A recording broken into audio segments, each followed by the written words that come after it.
అంటే ఇది ఊహాజనితమైన ప్రశ్న. హ్మ్. లోకేష్ గారు సీఎం అవుతారా? నెక్స్ట్ సీఎం లోకేషేనా? అని చంద్రబాబు గారిని అడిగినప్పుడు, ఆయన చాలా స్పష్టమైన సమాధానం ఇచ్చాడు. ఏమిటంటే, సామర్థ్యం ఉన్నది. కానీ నిరూపించుకోవాల్సిన అవసరం కూడా ఉంది. సామర్థ్యం ఉంది. సామర్థ్యం ఉందంటే తేజకి తెలుసా? కిరణ్‌కి తెలుసా? తెలీదుగా. చంద్రబాబు గారికి తెలుసు సామర్థ్యం ఉందని. అది తేజ, కిరణ్ కూడా గుర్తించాలి కదా! సామర్థ్యం ఉంది. ఆయన సీఎం అభ్యర్థికి సీఎం స్థాయికి తగిన అభ్యర్థి ఆయన అని చెప్పేసి ప్రజలు గుర్తించాలి కదా! సో, ఇంకా నిరూపించుకోవాల్సిన అవసరం ఉంది అన్నారు. అంతే తప్ప భవిష్యత్తులో ఏమైనా జరగచ్చు.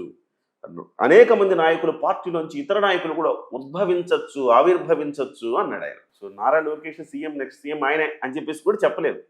నిరూపించుకోవాలి. హీ హాస్ కేపబిలిటీ అన్నాడు. నిజంగానే కేపబిలిటీ ఉండొచ్చు. కానీ ప్రజలు కూడా యాక్సెప్టెన్సీ కావాలి కదా! ఫస్ట్ ఎవరు యాక్సెప్టెన్సీ కావాలి? పార్టీలో యాక్సెప్టెన్సీ కావాలి. సో, రెండోది ప్రజల్లో యాక్సెప్టెన్సీ రావాలి. సో, పార్టీలో యాక్సెప్టెన్సీ వస్తుందా అంటే వాస్తవానికి ఇది మహానాడు ఇప్పుడు మొదలైన చర్చ కాదు.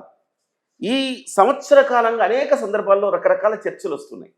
యువ నాయకులు వచ్చేసి నెక్స్ట్ సీఎం కాబోయే సీఎం లోకేషే అంటారు. ఆయన ఇంప్రెస్ చేయడానికి. టీడీపీ దావోస్ సదస్సు జరుగుతున్నప్పుడు దావోస్కి వెళ్ళినప్పుడు టీజీ వెంకటేష్ కుమారుడు టీజీ భరత్ మాట్లాడుతూ కాబోయే సీఎం లోకేష్ అన్నాడు. ఒకంత చంద్రబాబు నాయుడు గారు అసహనం వ్యక్తం చేశారు.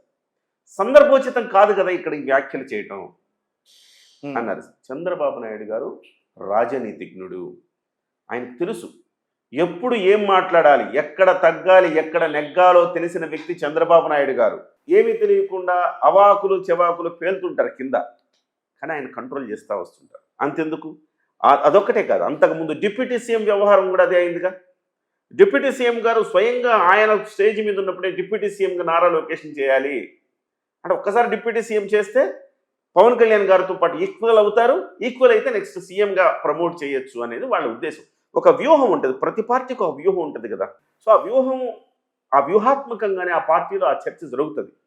సో ఆ చర్చను కూడా పార్టీ యాజమాన్యం అంటే పార్టీ అధ్యక్షుల వారు ఆ చర్చను కూడా ఆహ్వానిస్తారు.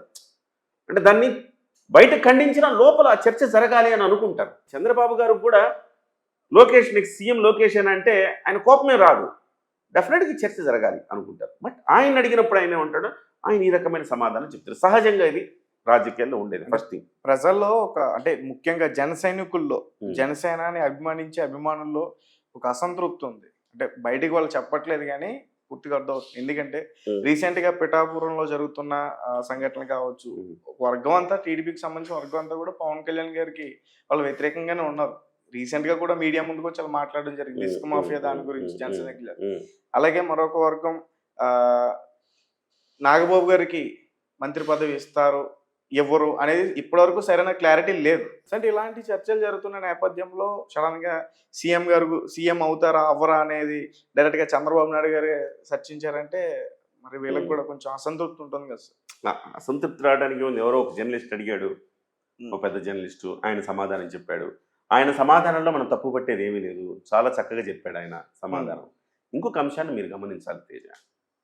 మహానాడు జరిగినప్పుడు అందరూ ఆశించింది, ఊహించింది, అనుకున్నది ఏంటంటే ఈసారి జాతీయ అధ్యక్షుడిగా నారా లోకేష్ గారు ఎంపిక అవుతారు, తద్వారా పార్టీలో పట్టు ఆయనకు పెరుగుతుంది.